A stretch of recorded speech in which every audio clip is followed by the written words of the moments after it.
জয় হিন্দ বন্ধুরা, আপনারা অলমোস্ট শুনে গেছেন বা জেনে গিয়েছেন যে ভারত $36 বিলিয়ন বিনিময়ে রাফেল যুদ্ধবিমান কিনছে, যেটা এত বড় একটা অ্যামাউন্ট যেটা আপনাদের বলে বোঝাতে পারবো না।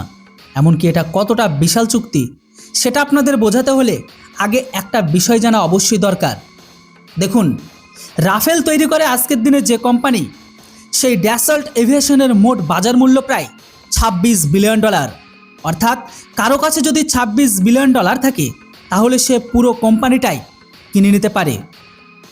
হ্যাঁ, যদিও ব্যাপারটা আলাদা যে ফ্রান্স কখনোই কোম্পানিটি বিক্রি করবে না, কারণ এটি তাদের জাতীয় গর্ব। তো দেখুন, বা আপনাদের বোঝানোর জন্য বলে দিই যে একটি কোম্পানির মোট মূল্য যেখানে $26 বিলিয়ন, সেখানে ভারত আজকের দিনে এই রাফেল ডিল নিচ্ছে $36 বিলিয়ন। এই টাকায় ভারত কিনবে কটা রাফেল? 114টি রাফেল যুদ্ধবিমানকে। এই ডিলটি আসলে 2007 সালেই হওয়া উচিত ছিল MMRCA ডিল অনুসারে, কিন্তু আজ 19 বছর পরে এসে হচ্ছে সেটা। যদিও 2007 সালে এসে এই চুক্তি হতো, তাহলে এই একই রাফেল পাওয়া যেত $5 থেকে $7 বিলিয়ন মধ্যে, কিন্তু এখন এই একই বিমানের জন্য খরচ হচ্ছে $26 বিলিয়ন। এর মানে দাঁড়ায় প্রতিটি রাফেলের দাম পড়েছে $300 মিলিয়ন বেশি। তুলনার জন্য বলা হয়েছে আমেরিকার অত্যাধুনিক যুদ্ধবিমান F-35 পূর্ণ অস্ত্র প্যাকেজ সহ পাওয়া যাচ্ছে আজকের দিনে কত? $150 মিলিয়ন। পুরোপুরি মিলিটারি কনফিগারেশন নিলেও দাম হয় মাত্র প্রায় তার হয়তো $200 মিলিয়ন। হ্যাঁ, অথচ ভারত রাফেলের জন্য কত দিচ্ছে? $300 মিলিয়নেরও বেশি এক একটি রাফেলের জন্য। অনেকে বলে যে আমেরিকা তো F-35 কিনলেও প্রযুক্তি দেবে না, সোর্স কোড দেবে না, মেক ইন ইন্ডিয়াও করবে না, কিন্তু ফ্রান্স নিশ্চয়ই সব দিচ্ছে। তো দেখুন, আমি আপনাদের বলে দিই, এটা ভুল ধারণা। তো এখানে চুক্তির বাস্তবতা কি হলো সেটা জানলেও আপনারা হাসবেন, আবার অবাক হবেন। প্রথমত 12 থেকে 18টি বিমান সরাসরি ফ্রান্সে তৈরি হয়ে ভারতে আসবে, বাকিগুলোকে বলা হচ্ছে মেক ইন ইন্ডিয়া, কিন্তু সেখানে মাত্র 30% দেশীয় অংশ বা দেশীয় পার্টস যুক্ত থাকবে। আসলে রাফেলে প্রায় পুরোপুরি ফ্রান্সে তৈরি হবে, এরপরে খণ্ড খণ্ড করে ভারতে এনে শুধু এগুলোকে অ্যাসেম্বল করা হবে, আর এটাকে বলা হবে মেক ইন ইন্ডিয়া। তবে এখানে সবচেয়ে গুরুত্বপূর্ণ বিষয় কি জানেন? ফ্রান্স কোনো অবস্থাতেই সোর্স কোড দেবে না।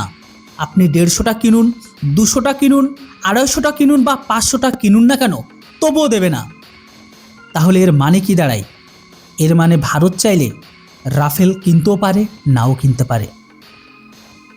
এখানে ভারত বা এই রাফেলে কখনো ভারত ব্রহ্মোস মিসাইলকে সেট করতে পারবে না। ভারতেও নিজস্ব অস্ত্র ইন্টিগ্রেটেড কখনোই করতে পারবে না। আরও বলা হচ্ছে নতুন রাফেলে নাকি আরও অ্যাডভান্স হবে, কিন্তু রিপোর্ট অনুযায়ী বা ANI যে রিপোর্ট দিয়েছে সেটা শুনলে আপনারাও অবাক হবেন। দেখুন, নতুন রাফেলে গুরুত্বপূর্ণ ডাটা লিঙ্ক সিস্টেমও দেওয়া হচ্ছে না, যেটা রাফেলের অন্যতম বড় একটা শক্তি। তাহলে প্রশ্ন ওঠে আপনাদের মনেও যে রাফেল এত দামি কেন? তো দেখুন ফ্রান্স কি বলছে। 2016 সালের পরে থেকে বিশ্বে মূল্যস্ফীতি বেড়েছে, সাপ্লাই চেন সমস্যা হয়েছে, সেমিকন্ডাক্টরের ঘাটতি, চীন রেয়ার আর্থ মেটেরিয়াল দেওয়া কমিয়ে দিয়েছে, তাই অস্ত্রের দাম বেড়েছে। হ্যাঁ, এগুলো সব সত্যি। যদি ভারত 2016 সালে 36টির বদলে 136টি রাফেল কিনতো, তাহলে আজ এত দাম বাড়তো না ভারতের কাছে।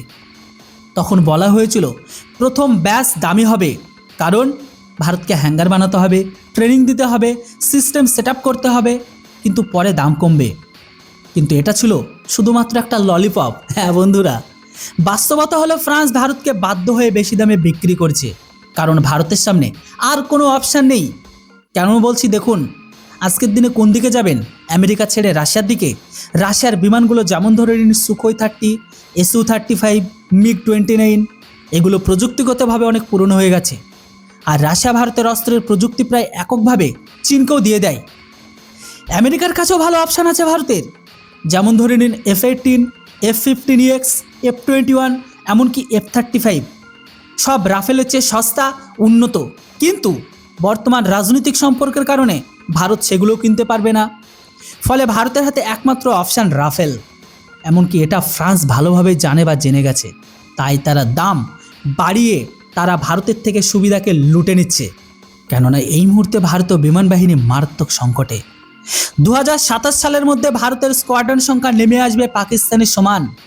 এখনও ভারত 1980-র দশকের জাগুয়ার ওল্ড এক্সপায়ার বিমানকে চালাচ্ছে, যেগুলো 2005 সালে অবশ্যই নেওয়ার কথা ছিল কিন্তু নেয়নি। ভারতের আরও কমপক্ষে 250টি যুদ্ধবিমান প্রয়োজন। শুধু 114টি দিয়ে পরিস্থিতি সামাল দেওয়া সম্ভব নয়। অনেকে বলে যে 36 বিলিয়নে তো ভারত নিজেই যুদ্ধবিমান বাড়াতে পারত। দেখুন আমাদের যে এইচএল, হ্যাঁ, ভারতের রাষ্ট্রীয় এয়ারক্রাফট কোম্পানি এতটাই অদক্ষ যে 20 বছর ধরে তারা সুখোই 30 বানালেও এখনও সেটার প্রযুক্তি পুরোপুরি বুঝে উঠতে পারেনি। বুঝুন, একজন দুর্বল ছাত্রকে টপার ছাত্রের খাতা দিলেও সে নকল করে লিখতে পারে না। এইচএলের অবস্থা ঠিক তেমনই। এই কারণে সরকার এইচএলের হাতে বড় প্রকল্প দিতে ভয় পাচ্ছে, কারণ টাকা খরচ হবে কিন্তু ফলাফল আসবে না, বারে বলতে পারেন এর রেজাল্ট আসবে সম্পূর্ণ শূন্য। এই কারণে আত্মনির্ভর ভারত সরকারি কোম্পানির মাধ্যমে সফল হবে না। প্রাইভেটাইজেশন ছাড়া উন্নতি সম্ভব নয়। এই মুহূর্তে রাফেল ডিল ভারতের জন্য প্রয়োজনীয়, যদিও তা অত্যন্ত ব্যয়বহুল, তবুও লাগবে। তো বন্ধুরা, আশা করি আপনারা বুঝতেই পেরেছেন যে বর্তমান সময়ে ভারত এত টাকা দিয়ে বা এত দাম দিয়ে কেন এই ফাইটার জেটকে কিনছে। আশা করি সব কিছু ক্লিয়ার হয়ে গেছে। আর এটা ছাড়া আমাদের তো কোনো অপশানও নেই। বর্তমান সময়ে আমাদের দুটো এনিমি দেশ ছিল, বা আমাদের প্রথম দুটো শত্রু ছিল। সেটা হচ্ছে ফার্স্ট প্রায়োরিটি ছিল আগে পাকিস্তান, সেকেন্ডে ছিল চীন। কিন্তু এখন প্রমুখ হয়ে গেছে চীন, সেকেন্ডে পাকিস্তান। কিন্তু এই লিস্টে আরও একটা দেশ সামিল হয়েছে। সেটা কে বলুন তো? হ্যাঁ, আপনারা ঠিক বুঝেছেন, সেটা হচ্ছে বাংলাদেশ। বর্তমান সময়ে ভারত 3 দিক থেকে সবসময় ওয়ার্নিং পাচ্ছে। জানি না কখন জল ঘোলা হয়, আর এই ঘোলা জলকে কেন্দ্র করে যে কেউ মাছ ধরতে নামতে পারে। মানে আমি এখানে কার কথা বলছি আপনারা বুঝতেই পারছেন। যেটাই হোক, প্রসঙ্গ আলাদা। তাই বর্তমান সময়ে ত্রিমুখী বিপদকে দেখে আমাদের সর্বদা রেডি টু ফায়ার পজিশনে থাকা উচিত। আর এমতো অবস্থায় যদি আমাদের এয়ার পাওয়ার, কেননা একটা দেশের সামরিক শক্তির মেরুদণ্ড বলা হয় তাদের এয়ারফোর্সের পাওয়ারকে, আর সেটাই যদি আমরা দুর্বল করে রাখি, তাহলে যুদ্ধ করা তো দূরের কথা, যুদ্ধ শুরুর আগে আমরা শেষ। হ্যাঁ, কথা ক্লিয়ার আপনাদের কাছে? কেননা আমাদের কাছে আমাদের সেই 2005 সালে যেগুলো এক্সপায়ার হয় আমরা সেগুলো ব্যবহার করছি। ধীরে ধীরে আমাদের বিমান বাহিনীর বা এয়ারফোর্সের স্কোয়াড্রন কমে যাচ্ছে। এমতো অবস্থায় আমরা যদি অ্যাডভান্স আর মডার্ন যুগের সাথে সমতুল্য ফাইটার জেটকে না যুক্ত করি বা আমাদের সামরিক বাহিনীতে বা এয়ারফোর্সে, তাহলে আমরা সামনের দিনে চীন, পাকিস্তান, বাংলাদেশ এই 3 দিকে ওয়ারের কীভাবে মোকাবেলা করব? যেখানে বাংলাদেশ অলরেডি তারা চীনের থেকে জেটেনসি, F-17 খান্ডার, এমনকি তারা ইউরোফাইটার টাইফুন, এমনকি তারা আমেরিকারও ফাইটার জেটকে দেখছে। সেখানে আমাদের হাতে হাত দিয়ে বসে থাকা অত্যন্ত বোকামি ছাড়ার কিছুই নয়। তাই ভারত এখন না চাইতে হলেও, ফ্রান্স যে মূল্য নির্ধারণ করছে সেই মূল্যে হলেও ভারতকে অবশ্যই ফাইটার জেট নিতে হবে। আর এটাই হচ্ছে বাস্তবতা।